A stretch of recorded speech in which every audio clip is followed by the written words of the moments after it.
Refer রোগ, আবারও সেই রেফার রোগ। হাসপাতালে দুয়ারে দুয়ারে ঘুরতে হলো অসুস্থ শিশুকে। মেদিনীপুর হয়ে সিএনএমসি হয়ে এসএসকেএম। আইসিইউ নেই বলে শিশুকে ফিরিয়ে দেওয়ার অভিযোগ উঠছে। সিএনএমসি থেকে নিয়ে অসুস্থ শিশুকে এসএসকেএমে নিয়ে যাওয়া হয়, সেখানেও বেড নেই বলে তাকে ফিরিয়ে দেওয়ার অভিযোগ উঠছে। অবশেষে বিসি রায় শিশু হাসপাতাল, সেখানেই এই অসুস্থ শিশুকে ভর্তি করানো সম্ভব হয়। শুক্রবার নিউমোনিয়া আক্রান্ত হয়ে মেদিনীপুরে ভর্তি হয়েছিল সেই শিশু। শ্বাসনালীতে খাদ্য আটকে অবস্থার অবনতি হয়। মেদিনীপুর থেকে কলকাতায় রেফার করা হয়। 2 হাসপাতাল ঘুরে অবশেষে ভর্তি করানো সম্ভব হয় 2.5 বছরের শিশুকন্যাকে বিসি রায় শিশু হাসপাতালে। এবং আবারও সেই রেফার রোগের শিকার হতে হলো অসুস্থ এই শিশুকে। পরিবারের অভিযোগ শুনবো।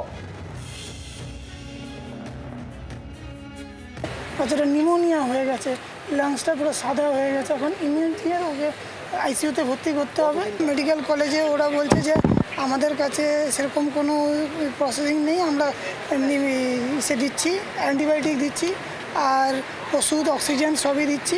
হ্যাঁ, যদি মানে ঠিক না হয় আমরা কিছু করতে পারবো না। বাংলার আওয়াজ, বাঙালির আবেগ, জি 24 ঘন্টা।